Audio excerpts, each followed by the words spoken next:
Every one of us carries a story we don't always talk about. The quiet battles, the heavy days, the moments that cracked us open, and the moments that stitched us back together. We've all stumbled. We've all broken. We've all stood at the edge of something we weren't sure we could come back from. And somehow, through strength we didn't know we had, we rose anyway. Because inside every person, there is a spark that refuses to die, a hope that refuses to stay silent, a heart that refuses to give up no matter how dark the night gets. And that's why we're here, to listen, to learn, to witness the courage it takes just to be human. Every soul you hear on the show has walked through something that shaped them, sharpened them, and carried them forward. Everyone has a story. Everyone has a battle. Everyone has a journey. And this is where you come to hear it. Good. Good morning, good afternoon, good evening, everyone. Welcome into Uncle Jimmy's podcast, where we dive deep into the stories that shape us, the grit, the grace, and everything in between. Today, we're stepping into a world where faith meets the front lines, where the badge and the Bible collide in ways that redefine heroism. Imagine a man who's knelt in prayer one moment and stormed through the doors the next, who's turned sermons into strategies and confessions into convictions. He's chased shadows in the name of justice, recruited souls from the streets, and emerged from the chaos with wisdoms that's as sharp as it is spiritual. Our guest today is Eric Robinson, a man who's lived lifetimes in one, recently retired after 24 years as an FBI special agent. Eric's career reads like a thriller, scripted by divine intervention, from white-collar crooks to counterterrorism ops, crimes against children, gangs, drugs, and public corruption.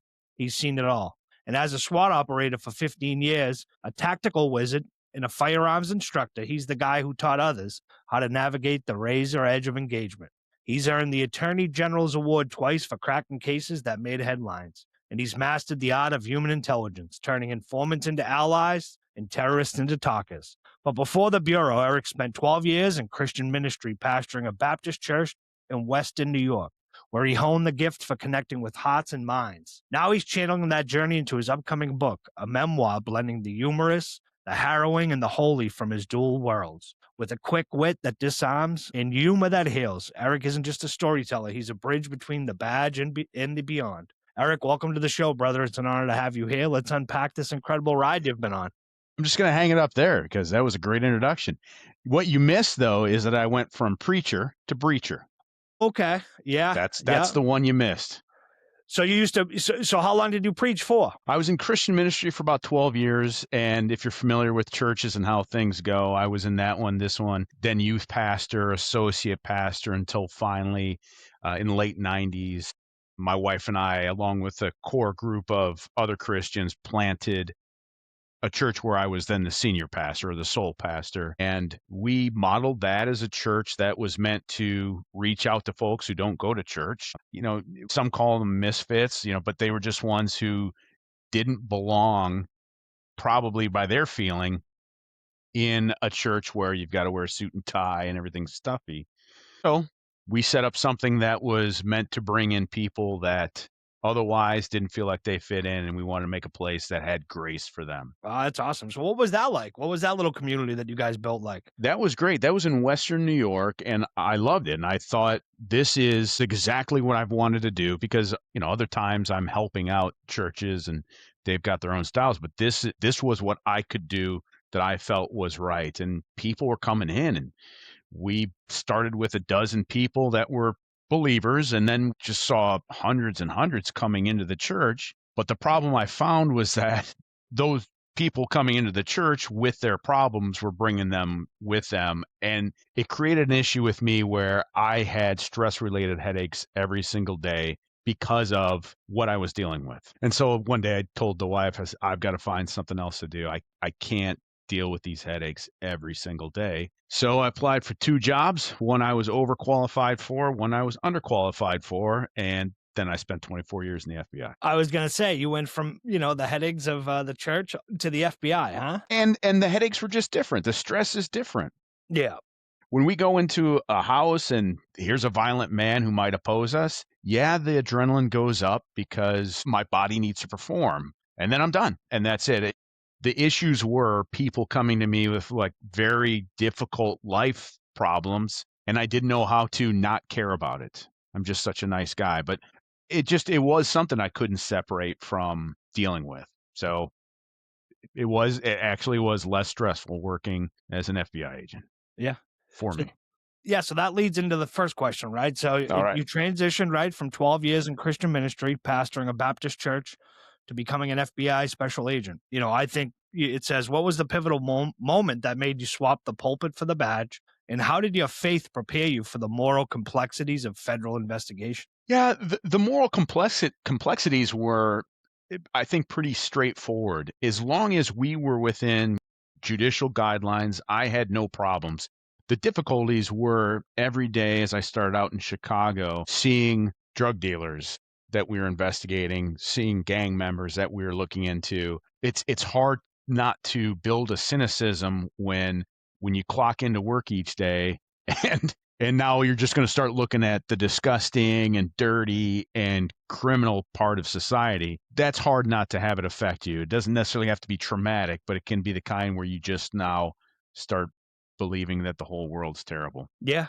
Yeah. I have a buddy of mine who is a homicide detective in the Bronx. Uh, And I love New York City, right? And he used to always be pissed off, right? And so I asked him one day, I'm like, how can you love New York City? And he goes, look, you get to come and be a tourist. He goes, I go to the Bronx. He goes, I go to the Bronx every night. And he's like, there's nothing good about this city after what I see every single night, right? And I understood it, after listening to him, but it's so tough for people in law enforcement, right? You sign up to do a job, number one, I believe, that doesn't pay enough, right?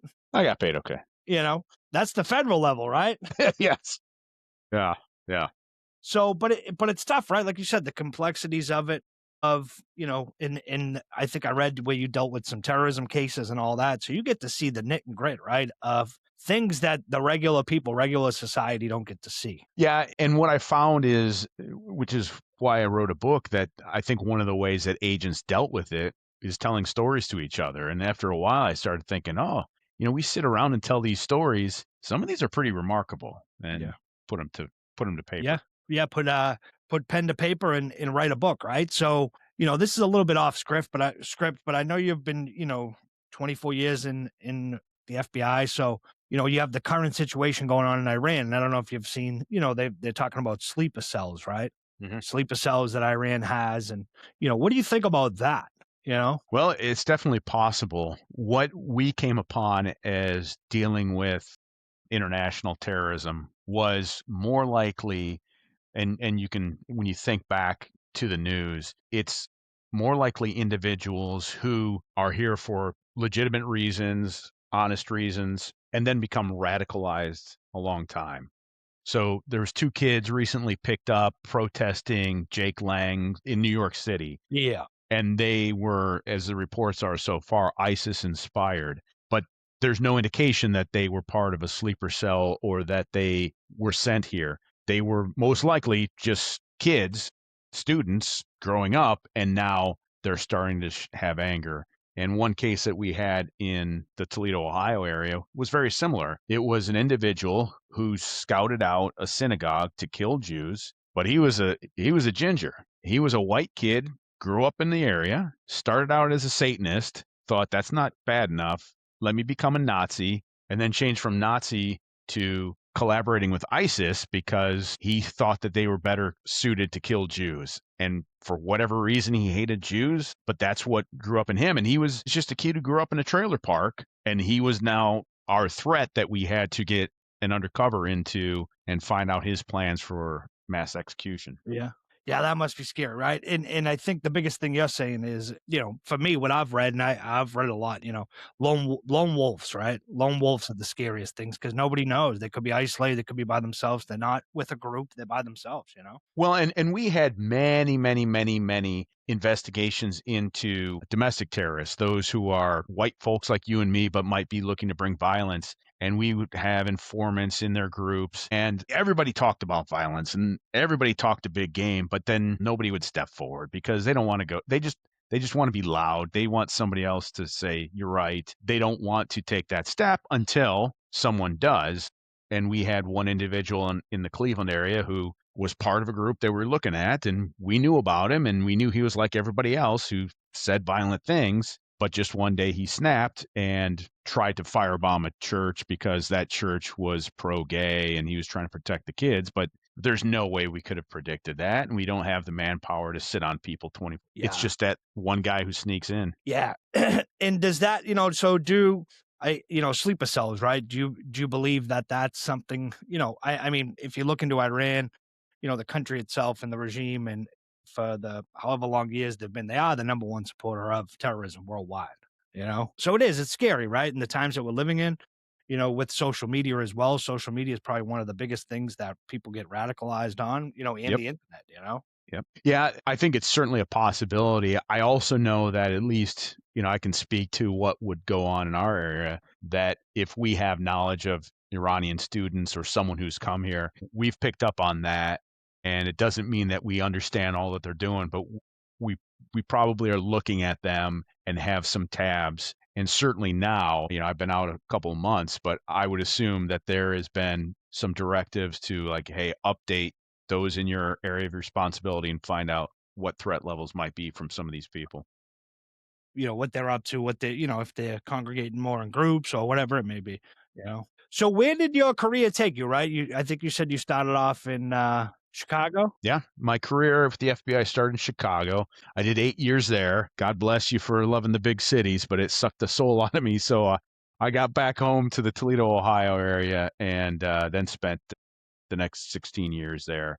And I enjoyed that because you can have more of an effect on your area. So I was part of one gang case in Chicago where we took down, I think, like 50 gang members, and that block was no safer when we were done. When you were done, yeah. But here you come to Toledo and you're like, yeah, here's a small city. I feel like I have an effect. Yeah. So let's just talk about a little bit of your time right in Chicago. And what would you say the biggest problem with Chicago? It's gangs and drugs? Well, at that time it was. So I worked Mexican and Colombian cartels. So basically, the gangs who were supplying dope, we were working the guys further up the chain. So, we would do the regular process of making buys and moving up. Maybe cops would bring us somebody that we could move up on. But I spent 5 years on that squad, and that time was clocked exclusively by wiretaps. We were on phones the entire time that I was on that squad, just rolling from one to the next. So what was that like, right? You're sitting there, you're listening to the conversations, and does that get your blood flowing too when you're listening to it? Does it get you going? It's exciting. I mean, it's boring too because you're sitting an 8-hour shift and having to transcribe calls, but it's very voyeuristic to listen in on what people are saying, what they're doing. With the drug cartels, I was usually had a book in hand and would be reading it, see the call come in, and one of our linguists would translate because they're speaking in Spanish, and I might Yeah. call out to the guys on surveillance on the street. Yeah. So that's interesting, right? Did you ever think growing up, as a kid, that you'd become an FBI agent? No, but I I went through that entire time leading groups, teaching folks, and I still remember from the beginning when I got accepted going, this is cool. Yeah. And there were times during my career where I go, this is cool. Yeah. And now looking back, I'm like, that was cool. Yeah. So you really liked your job. You loved your job. Yeah. So I would tell my kids, like, as they got older, they're all grown now, but I'd say, hey, you guys ever think about joining the FBI? And they said, Dad, you hate your job. And I said, no, I don't. I love it. Like, you're always talking bad about it. Like, yeah, that's true. But I Yeah. want it to be the best that it can be. And so, everybody complains, but I worked with some of the best people I'll ever meet. Yeah.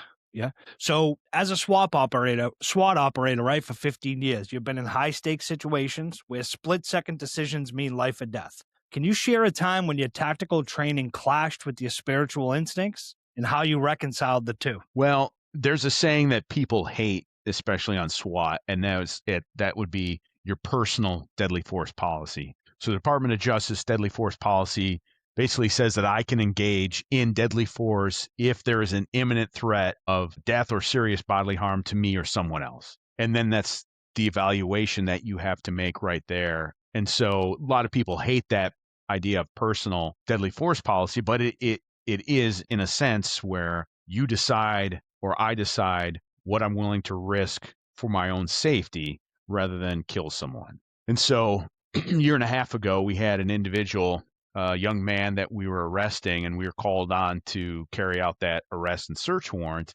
because of the difficulty of terrain, because he had some mental health issues and he had assaulted people. And myself and 2 others were covering the right side and back of the residence, and we were behind an armored vehicle. So just 3 of us, as he popped out of a first-story window and came with a bat in his hand. And that's one where, for a long period of time, for a decent amount of time, we could have killed him. But all 3 of us wanted to give him every opportunity to follow our commands and put the bat down. And it seemed like 5-10 minutes. It ended up being just about a minute and a half until he finally ran around the side of the armored vehicle, bat over his head, now ready to engage, yelling for us to kill him. And then the 2 men next to me shot him. So there's times where I don't know if it's my principles, my spiritual ideas. I would much rather risk injury to myself than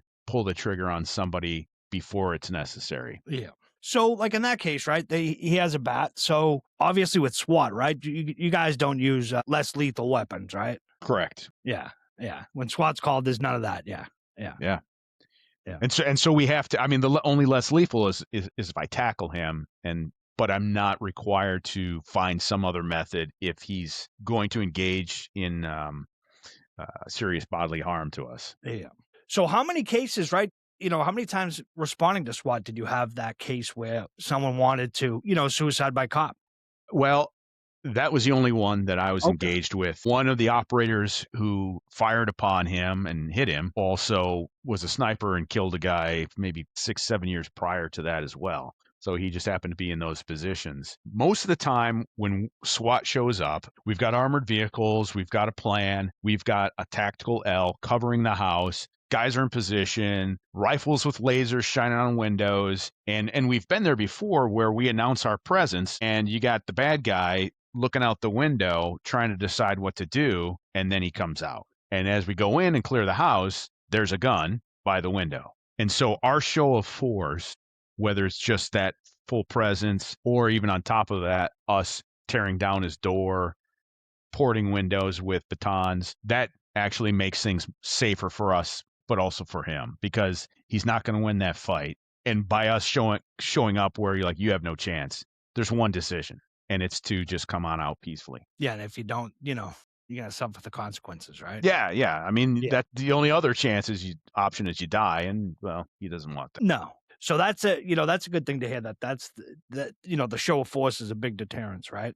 You guys show up, like you said, and it sounds just like a movie, right? As you just said, you see the suspect, he looks out the blinds and sees everybody. Well, and that's the advantage we have. So if it's like, if it's just you and me and we're police partners and we show up at the door and we knock and he looks out the window, maybe he thinks he could take us and maybe he can. That's why if we set the stage and we can determine that this guy's got one option, and that's to give up. And if he doesn't, then we'll just wait him out. Yeah. What made you get into SWAT? What was that decision? It's like the question of why would I get in the FBI? It's super cool. I mean, what came out of that is like you watch the SWAT guys and you think there seems to be a little bit more camaraderie there. And that's absolutely true. So I worked with some of the best people in the FBI, and then some of the best ones there were my buddies on the SWAT team.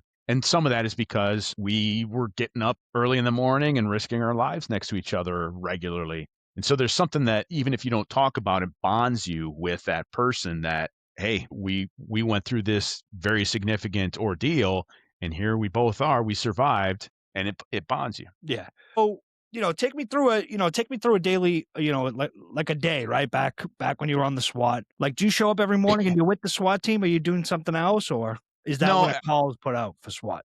Like a call will be put out. And I can tell you, there was an app on our phone, and the greatest thing that happened when I retired was giving up my bureau phone. But there's an app on our phone which would sound for a SWAT call out. Normally we know, hey, next Tuesday we've got an operation. Okay, and I prepare for it. But sometimes we had call outs, whether for the next day or sometime in the future. And it was a clanging sound. And that same sound was like in a Tide commercial or something. And even though I'd retired, I hear that sound and like, here we go. Getting ready. I'm like, oh, I don't do that anymore. I'm fine. So like if we have an operation, again, next Tuesday, here's the case. We're going to review the team leaders. working with assistant team leaders, sometimes with operators, and then the case agent will talk about how to plan the operation. So that's reconnaissance, photos, checking out the doors, maybe layouts of the house. We'll go to Zillow if it was sold in the last year. And so now we know the interior. Sometimes there's been search warrants before, or cops have done a wellness check and they've got body cam walking through. So all that we can know beforehand, and then the case agent will brief us the afternoon before, and we'll talk through what the op order is, what the plan is. Everybody knows their job. Here's 15, 16, 20 guys. Here's the vehicles. Here's how we dismount and our steps. We meet the next morning. I wake up at 1:15. I try to shake my head clear, drive for a long time and wonder, is this real or am I dreaming? And then I head to Cleveland and we'll do we'll get the loadout ready. I was a breacher, so if that's my responsibility, I'm making sure the tools are where they need to be. And then we're doing a final brief, and we're doing brief backs of everybody telling about what their responsibility is and what their roles are and when we engage and how first wave goes, second wave goes. And so your question to like why SWAT is, I got to be the best that I could be as an agent. I was getting tactical training. I was a good shot. I became a great shot because SWAT was teaching me to be a great shot. So there's something going in, some pride, and just that competency of knowing I know what I'm doing. And then when I'd go into a building with other agents, they knew that they could trust me to show them, hey, if I don't know, this guy does. Yeah. It seems like you guys are, on the SWAT, it's like a fine-tuned machine, right? Everybody knows what they're doing. Everybody knows where they're going. Everybody has a job. Nobody's not, nobody's not in the know, right? So everybody has a job. Everybody has a, specific task to do. So everybody's on the plan, in the planning, right? So, so nothing, and you guys so say when you are planning, if something goes wrong per se, is that in the plan too? Like if something, goes wrong, this is what we have to do? Yes, and we could always obviously miss what that might be, but that's one of the issues that comes up, which is what's the worst that can happen? Okay, worst can happen is guys on the backside take fire. Okay, how are we going to mitigate that? Who's going to pick them up? Who's going to rescue them? How are we going to work that? What's the most likely problem that could happen? We show up and guys already walking to his vehicle to get ready to leave and we have to pin it in. Okay, what's the next steps? And so as much as we can, we talk about that. And even I got to a point where we would have people who would be defiant without being too aggressive. And so they just would not follow commands. And so eventually we need a hands team to move up and take control. Normally we stay behind cover. We've got our guns, but there's a certain point where we've got to break cover to get the job done. And so I was promoting this to our team leaders. We should have a hands team ready, knowing like these are the 3 guys we're going to put hands on. These are the 2 guys on the wings who are going to move forward, provide cover from the residents before it's cleared. And if we had a guy that we thought might be a fighter or a runner, then we laid out, okay, now a hands team too to take care of what's wrong, what might go wrong. So what's one of your favorite SWAT operations you had to go to? Man. Probably so many. There are, so when we had the shooting in July of a year and a half ago, there was a shoot review because now we have to have agents and supervisors come in and go through the details. And actually, ours was the first shooting in the FBI with body cameras. So that was very interesting that this was new ground. And I was asked, how many operations have you been on? Just to get a sense. And I thought, oh my goodness, I didn't consider that. Going back, almost 25 years, 15 on SWAT, figuring maybe 50 a year for SWAT, and a year at least as an agent, we're looking at close to 1,000. Yeah. And I thought, and buddies would go like, hey, remember that time that guy? And I'd be like, you're going to have to tell me more. Like, oh, he did this and that. Yeah, we had one where we had set up on to pick up this gang member, second story of an apartment, just a simple thing, but it was a little different than just a residence. So we're in the stairwell and we're ready to go ahead and make contact at the door, and dude's mom walks out. Well, at that point, one of our operators calls her back. So my friend, who is the first female operator on the Cleveland SWAT team, brings her back, and she's in her pajamas. Yeah. And she and my friend goes, do you have any weapons on you? And I looked, I'm like, she's in her pajamas. She goes, yeah, I have a loaded Glock in my waistband. I'm like, oh okay. Well, all right. Good question, I guess. So we unload the gun, and then I go to breach the door. The kid jumped out of the second-story window. We had perimeter containment, but his brother jumped out as well. His brother didn't have a warrant. His brother broke his back.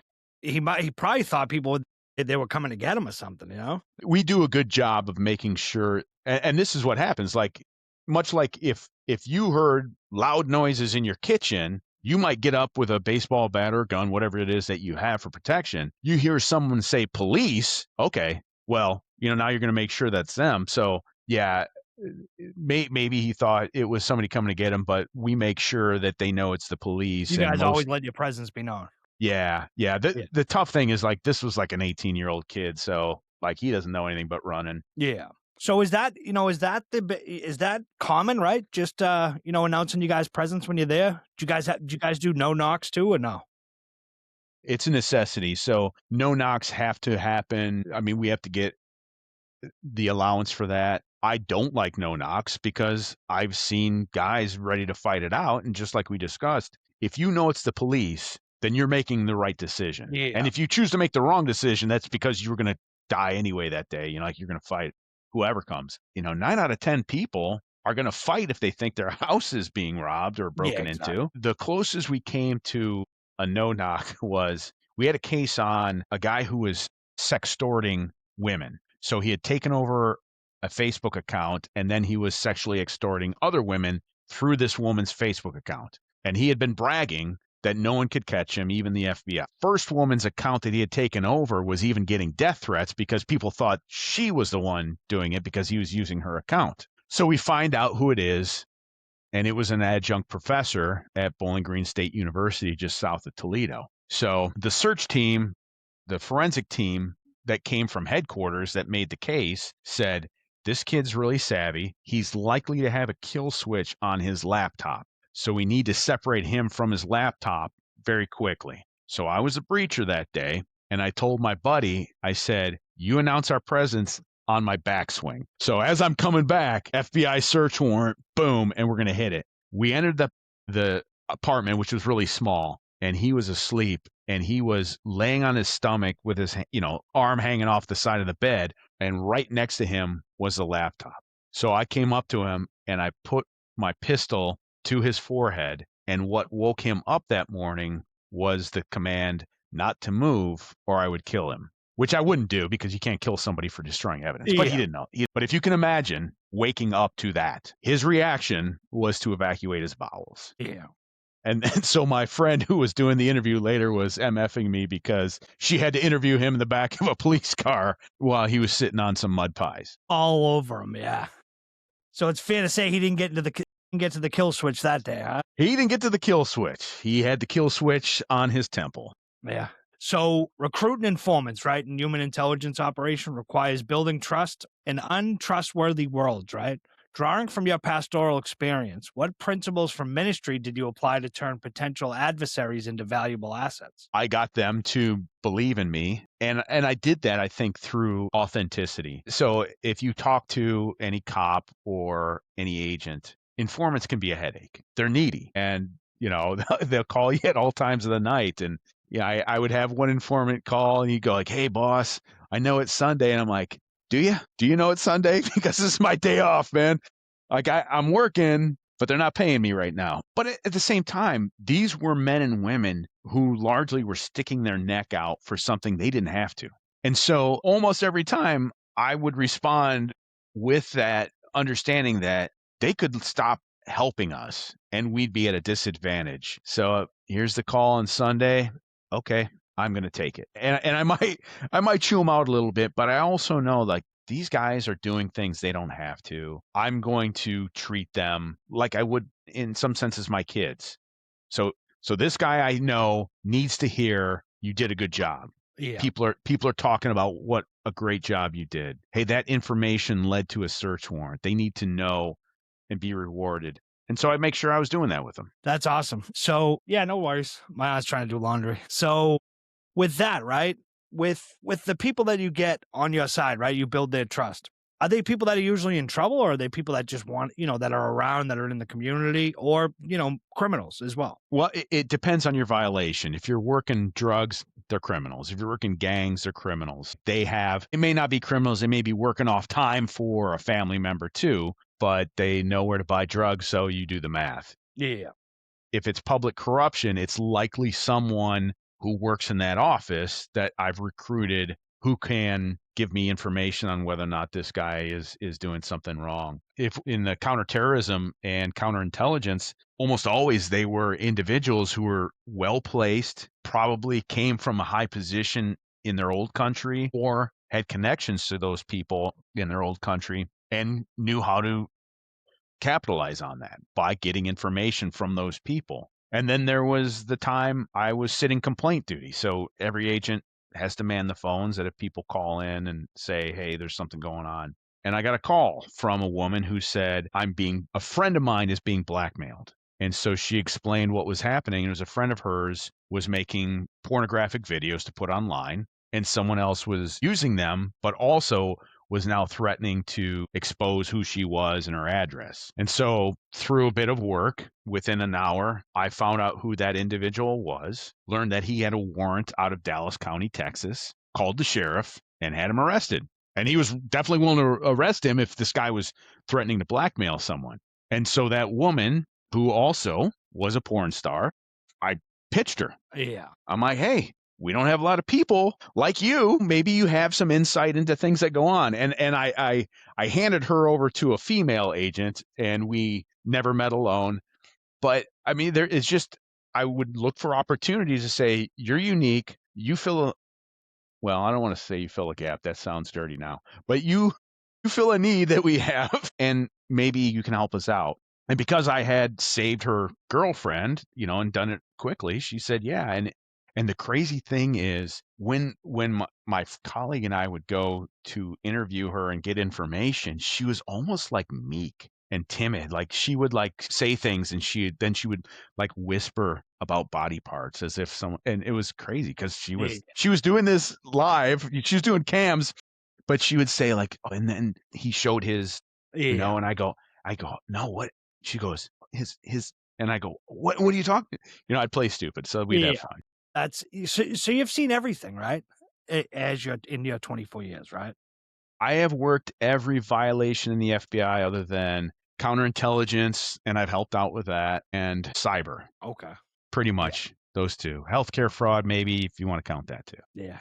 So 2 of your cases, right, won the Attorney General's Award. What were the key breakthroughs in those investigations, and how did they challenge your views on justice versus mercy? Well, specific to your question about justice versus mercy, I can talk about the first one when I was in Chicago that won the Attorney General's Award.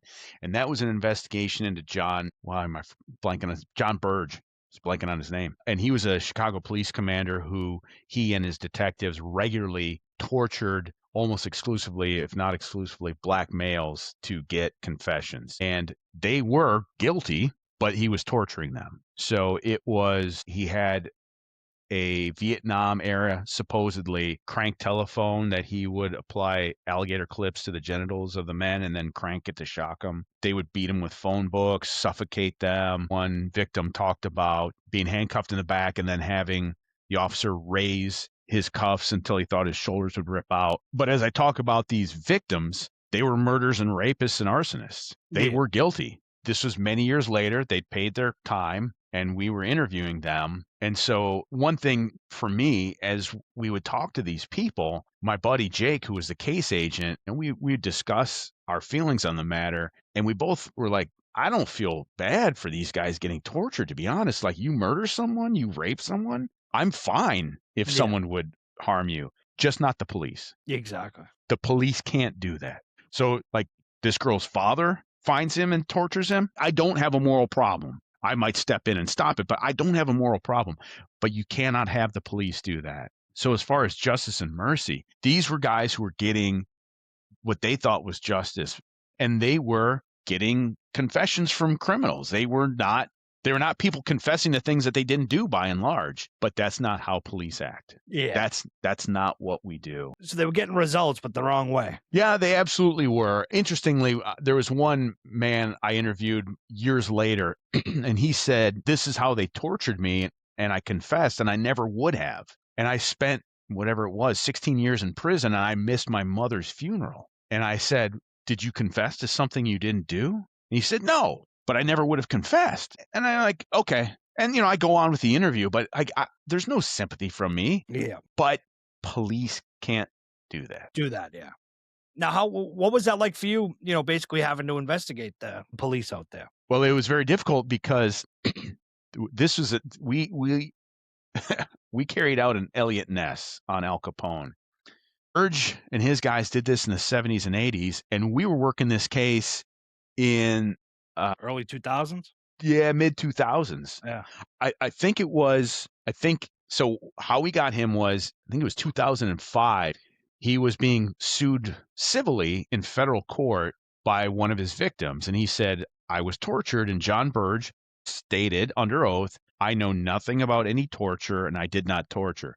And so within that 5-year statute of limitations, we were getting him for perjury and obstruction of justice. So it's not the great civil rights case it should have been, but at least we got some. Yeah, like you said, the old Al Capone way. Exactly. We get him on tax charges. Yeah, exactly.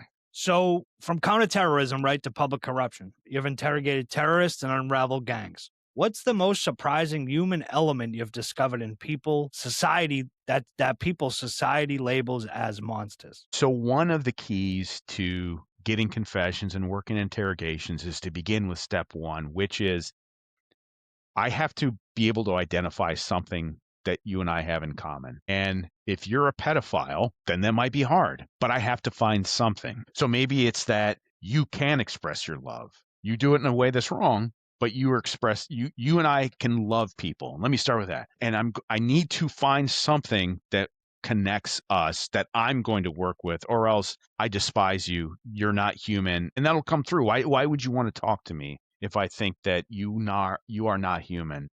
Part of that as well is interviewing people like this, whether, if you're a terrorist, then you are fully committed to the cause. And now maybe I'm tapping into things that I'm fully committed to as well. Maybe I can think about religious extremism or how someone else might consider my beliefs ridiculous or too far. But there has to be something that you and I can connect on. And maybe it's baseball. Yeah. Well, maybe we're small talk and we're talking baseball. I interviewed one individual, and it wasn't even my case, but I was asked to lead the interrogation. And he was a guy making threats online, and he hated the government and he hated the FBI. And here I am walking in with my partner to ask him questions, and we represent the people that he hates. Yeah. And so I went, let's do this. Hey, we're here because DOJ makes us, and at the time, this is Joe Biden. This is him. Like, what are you going to do? And so, look, we got to ask you questions. Like, what it's like. Your boss gives you orders. You got to follow it. That's us. And I start talking to him, and I start talking about, I say, hey, you like to hunt? Yeah. What kind of platform do you use? I usually use this. And now we're talking about common things. And he's opening up. And he's also insulting us. And I'm like, yep, you're right, man. That is so true. And he just keeps telling us more. And I'm like, hey, when you say in this meme here that Joe Biden should get the rope, what do you mean there? It's like, he should hang for treason. I'm like, oh, okay. Do you mean that as a threat to him? You're damn right I do. Okay. And when the prosecutors listened to the recording of that interview, they accused me of being too agreeable with the bad guy, as if that was a problem. I'm like, do you guys not understand rapport building? You are just acknowledging how good I did to get this guy who hates the FBI to talk to us. Yeah. But it's breaking down those barriers. So you got to find that thread almost, right? And just keep pulling it. Absolutely. Yeah. And if one thing doesn't bite, I got to be quick and move to the next. Yeah. So your upcoming book, right? It's a collection of humorous, surprising, and intriguing moments from your career. What was the funniest incident that highlighted the absurdity of blending ministry with the FBI work? Okay, I'm going to tell. This is one of my favorite. I have a favorite story. We're not going to get into that, but this is one where I really enjoyed. So we had a case in Toledo where blue collar guy dies kind of mysteriously, falls downstairs. Now he drank a lot, so maybe not so mysterious, but he lived in a duplex. And the folks who rented out the other part of his house were suspected of murder. Investigation went in, they couldn't find anything, but here comes the family and they have his will. And his will leaves $2 million to them. So blue collar guy, but he had socked away his money for years. Yeah. Which makes it even more suspicious. Well, everything's legit. The will is in perfect shape, except it was forged by an attorney that they brought on board, and she was getting a cut. And everything is perfect until the dad who was involved felt like he wasn't getting paid enough in this. And so he took it to the IRS, which I was like, how do you take that to the IRS? That's an FBI case all day long. Well, the IRS did a great job. They work up the case and they're getting ready to go to trial. And then the agent that I'd worked with came to me kind of sheepishly and he said, look, we didn't pick up one piece of evidence that we should have when we did the initial search of the house, and that's the ashes of the man who left the money. And we know that these guys are going to say, hey, we loved him and he loved us, but we remember that his ashes were in a literal Chinese takeout box. So that's not how you show respect to a man that you love. Yeah. So we don't want to write the warrant again. I'll write it. Can you be the affiant on there? And I said, absolutely, no problem. And so we did that, and it took a few evidence response team members with us, and it was a big deal. So we get in, we find it. It's got water on it from dripping from the ceiling. Get what we need. I also know that the prosecutors will be stopping by just to check and see how it's going because this case is about to go to trial. So because I knew they were stopping by, I had loaded up an small Amazon box in my vehicle, and I had filled it with ashes from my fireplace. And I had cut the corner of the box. So as the prosecutors show up, I opened the door of the garage and walked out, and I held the box over my head with the hole pointing down. And I said, guys, I found it. I found it. And they walked forward just white as supposedly this dead man's ashes are pouring all over the driveway. I like doing that. Yeah. Awesome. So you had a lot of fun, right? A lot of fun, but also, did you ever see it take a toll, right? A toll on your mental health? There's times the night after we shot that kid, I didn't feel bad. He made it happen. But laying down at night, I had a hard time sleeping because my mind, again, I wasn't sad about it, but my mind kept trying to figure out how can we do this again but not kill him. And so I kept replaying it and thinking, okay, yeah, but then we'll do this instead, until I have to stop myself and go, he's dead. We can't do this. Nothing will be successful. Just let it go. So yeah, there are times, and I find that just chatting with my buddies about it and reliving those experiences, being available for each other, that's been helpful. Yeah. So that seems like, the big thing you keep bringing up, right? Being around the guy, talking, right? Seems like you guys all pick each other up when you fall in, or, if they, you can sort of pick it up that, hey, there's something wrong with Dan, let's go talk to him. You know what I mean? So it's pretty cool. Absolutely. Immediately after the shooting, the way that things had gone in the past is if somebody was in a shooting, you didn't talk to him because you might have to testify to something they say. Fortunately, our team leader for SWAT had been talking to other team leaders who had been in shootings and had been trying to learn, what do we do? How can we prepare for this? And one of the things he learned is like, don't abandon your guys. Don't exile them. And so immediately he assigned, you go with him, you go with him, and make sure they get what they need. They're not feeling pushed out. Yeah. So yeah, just guys taking care of each other is extremely important. Yeah, it seems like a big thing at the at the FBI. As you keep talking about, it seems powerful. So as someone who's recruited informants, right, and developed human intelligence, what's the psychological toll of walking the line between empathy and enforcement? And how did you protect your own soul during that? Well, I would have to have, if I didn't have curiosity, even with the bad guys, I was missing out. So if I came to a case or looked at someone and already had things judged and knew what I knew, and that's the way it is, I would miss out many times. So I would try as often as I can to remind myself to be open. Even when I came and I've got the evidence and I'm speaking with someone else, or I'm speaking with a new witness or victim, I need to set aside what I think I know and still have openness and curiosity to what they may have to say. And even in the post-arrest interrogation, that's something that can play to my favor. So if I know what you did, because I've got the evidence, you're going to go to prison, and I shut you down when you start contradicting me, I'm missing the opportunity for you to tell me what your defense is going to be when we go to trial. I'm missing the opportunity for you to maybe fill in gaps that I still don't know, because I don't know everything. You know more than I do, and you might be filling in gaps intentionally or unintentionally. So Yeah. I had to keep that openness of what other people can still bring to me, even if the mighty FBI knows what they're doing. So as your pre-FBI life as a pastor involved shepherding a congregation. How did that experience shape your leadership style in SWAT teams or during joint task forces? I think that people, I'm a likable guy. Yeah. And I think that comes out. So it didn't mean that I was always in charge, but it did mean that people knew they could turn to me. And there's certain folks, and I experienced this, like if you need something, you go down the list of who can you call, and you go like, Frank, no, he's going to complain. Jenny, no, she's incompetent. You go down the list and you're like, there we go. And they're the same ones that get called every time. I got a lot of phone calls because I think people knew I would always be available. If you asked me, I'm going to assume you need this. So not going to complain. I'm not going to, shove it in your face. I'm not going to ask for a favor back.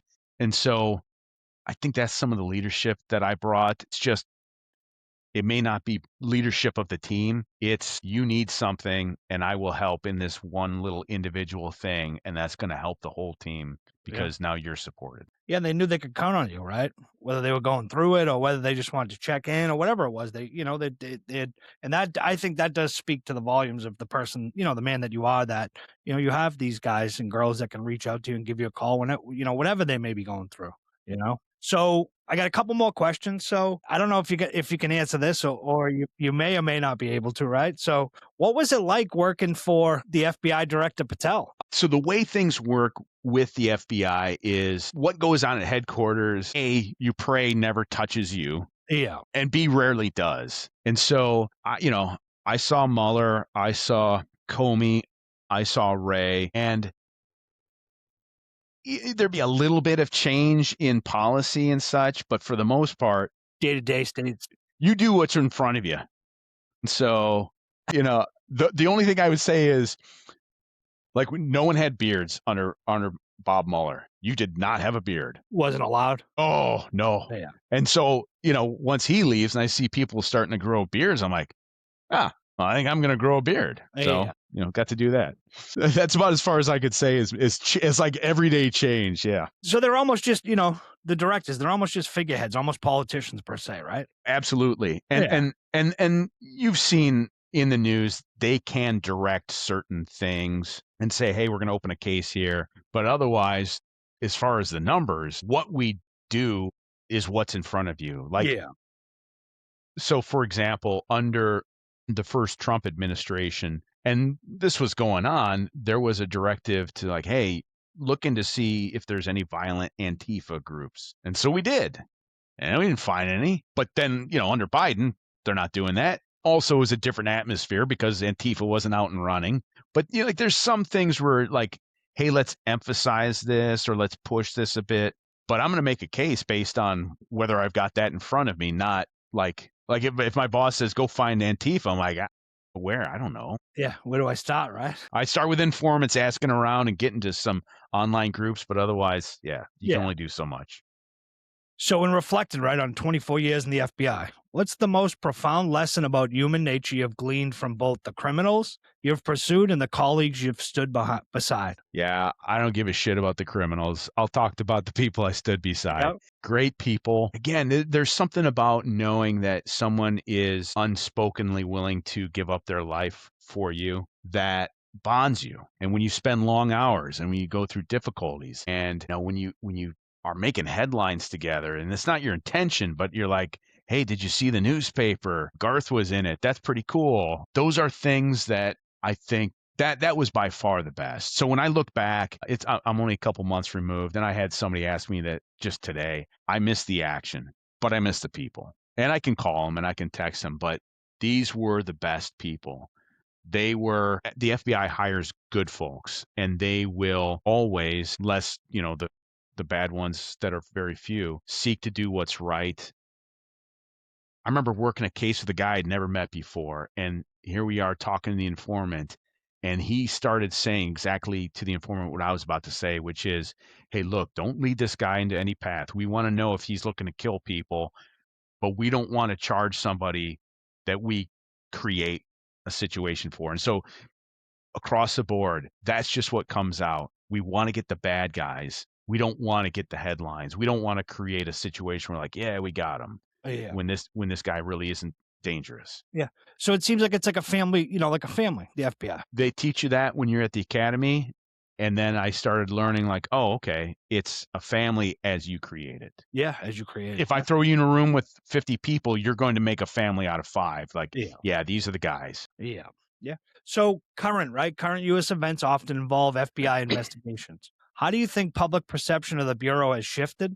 And what advice would you give to young agents navigating that landscape now? I'll tell you the advice that I've given people that I've seen, like young people. The FBI is a great place. Come and join it. Be one of the people who brings a good impact. And as far as what the headlines say, the headlines are DC. That's where it comes from. The field where agents are just trying to do the good work, I think you can always trust in those folks. They are the ones who are just looking to make your community safe, maybe building larger cases beyond. But if people in any way ever start to lose trust in the FBI, whether it's because it's politicized under Trump or criticized, under Biden, that's DC. The agents in the field, the analysts, the support staff, professional staff, they're all really looking to do what's right for their community. Yeah. No, that's awesome. That sounds, like you said, FBI agents, they're trying to make their communities where they live, the communities where they work, in the country itself, a better place for all of us, right? A better place Absolutely. for all of us. Yeah. So your memoir, right, combines your ministry and law enforcement careers. What surprising parallels did you discover between delivering a sermon and debriefing after a raid? Well, I'll tell you this. I had the opportunity to interrogate a pastor who had been involved in sex trafficking. And I came to him with all these Bible verses, and I had a sermon ready really to cue him up and to say, this is what God says about confessing and getting rid of your sins. And I had it all ready. And as I started, he said, hey, man, not here. I don't want to hear the Bible right now. I'll talk to you. But he was saying like, look, man, I'm a man of God. Man of God didn't do that stuff with that girl. I'm going to talk about that. I don't want you to bring that in there. So he had bifurcated. He had compartmentalized himself in that, gets up on Sundays, preaches, talks about how you've been closer to God, and was having sex with a 14-year-old girl. Doesn't seem like it goes, but he had separated it. I'll tell you, I had a chance to have that sermon back. Like, yeah, here we go. I'm going to go toe to toe with this guy. We're going to go Bible verses back and forth. I had to go right back to being an FBI agent and just FBI 101. Just rely on the facts, on the case facts, not talking about, hey, repent of your sins. So when's the release of the book? Release of the book should be in the fall. My wife's company, WI Press, is publishing it. Unfortunately, there are paying customers who are ahead of me in line. That go first. So those guys get priority over me, but we will be putting that out in the fall. I'll be promoting it through websites and LinkedIn and Instagram. So if folks want to follow me there, they'll see it come along the way. And I'll tell some of these stories in depth, and I think some other ones that are pretty interesting too. Yeah, I still got some more questions though before. Oh, let's do it. Yeah, I still got some more before I let you go. So we're not ending yet. So, okay. But I will. I would like to invite you to come back on. Before the book comes out. You can come back on because I'm looking at the time. I can't believe it's been over an hour already, right? And I feel like I've known you, You remind me of like when I go to the, we used to go to the local pub and you talk to the cops down there and stuff, and you sit next to them, and it's the camaraderie, right? It's like you have Yeah. this persona about you where it's just opening, right? And you just let people in, and you just free flowing. It's cool. I've been drinking this whole time too. So, having interrogated terrorists, right? What insights can you share about the spiritual voids that drive extremism, and how might faith-based approaches play a role in prevention? So one thing that we've worked on along the way is trying to, we're going to arrest these guys, but if we can, we try to also now de-radicalize. So we've got folks like, let's say there's a 16, 17-year-old kid. We're not going to arrest them, but we know he's going down that path. We are going to try to bring in, the FBI now tries to bring in a manner of de-radicalizing, which is addressing some of these things. Otherwise, the difficulties that we have, I had a situation going with a young kid who was very, very devout in his faith, but we knew this through our techniques, was regularly looking at child pornography. And the 1+1 there is the only way, and he hated himself for it too. And the only way to expiate that kind of a sin would be to kill in the name of God. And so here we are walking that line of like trying to disrupt this individual before he carried out what we were concerned with, because not only do we know what he was doing sexually, we knew what he was looking at as far as terrorist videos, which were threatening too. Now, how do you sleep at night knowing that, like that there are the terrorists out there, there are the criminals out there, because it must be tough when you think back of certain cases and, especially with terrorism nowadays, but also the radicalization, right? Because now you see it all the time. You see shootings at churches, shootings at schools, right? It's almost become a common occurrence. Yeah.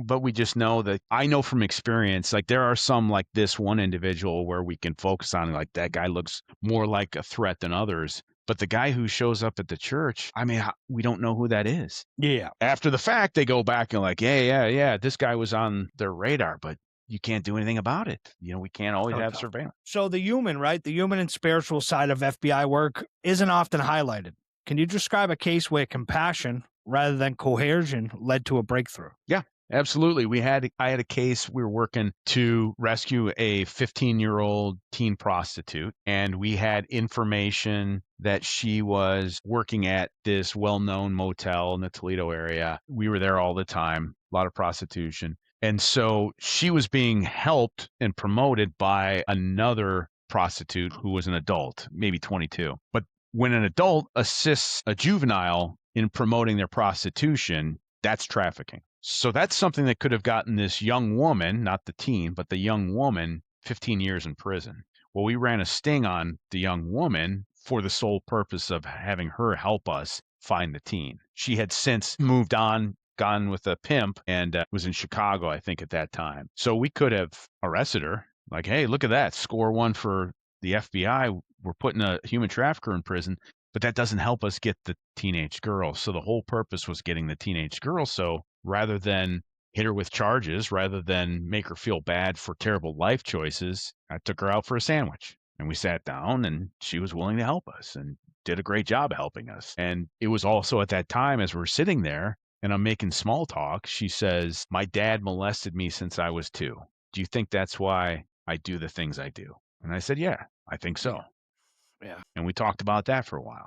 So that must have been tough, right? Sitting across from her, hearing that, and she was taken out of that prostitute situation and brought into just daughter, everyday life situation. So she didn't have to perform for a guy and moan and make perfect for him. Yeah. She was like, hey, here's somebody I think is looking out for me. He seems like a decent enough guy. Maybe we can talk about this. Did you get the girl back? We did. We sent a team in Chicago to, without going through all, we, found where she was promoting herself online, figure out the hotel, sent a team there to get her. They go there, they miss her. She's already been moved on to the next. We finally, the guy took her to North Carolina then, and then she was driving back, I think, to go to Chicago one more time. And so it was coming up on Easter, and I'm like, damn it, my family's coming over for Easter. I don't want to, I don't want to be running around all weekend to find this girl. And so we just went to her grandmother, who was taking care of the girl's son, and said, hey, on your way through, it'd really mean a lot if you meet up with your son. And so the pimp took her there, and we knocked him down in the parking lot of the little hot dogs Yeah. restaurant. How long did he go away for? He went away for 15 years, and in his vehicle, he had a carton of cigarettes that were tax stamped in North Carolina. So I seized those because those would be, evidence that he went out of state and picked those up. And then he finally pleaded guilty, and so we had a proper session where he admits to what he's done, and we're outside of the jail, and he goes, "Hey, do you have a cigarette?" And I go, "Yeah, here you go." And he's like, "Man, that's so good." And I'm like, "Hey, a funny story? Those are yours." And he didn't think it was a funny story, but I did. How old was the guy? Oh, like 24, 25. Yeah. His name was Mob. Mob meant money over bitches, which is so he had a mnemonic device to help him remember what was important in life. Crazy. So last question, right? Last question. So looking back on your journey from pastor to special agent, now author, if you could whisper one piece of wisdom to your younger self at the start of ministry or the FBI, what would it be? I spent such a long time in ministry eating the pain and trying to make things work. And like, I didn't want to leave the church. Things were going well. This is what I liked. This is what I kind of thought might have been a calling. And I, I think I would have said, be willing to give it up sooner. Yeah. Like, don't stop the pain, move on. No. So I tried to make it work. I tried to fight through it, and I am not exaggerating. It was every single day for all day. I had headaches, and it was just stupid to go through. Yeah. I don't think I would have whispered it. I think I would have yelled.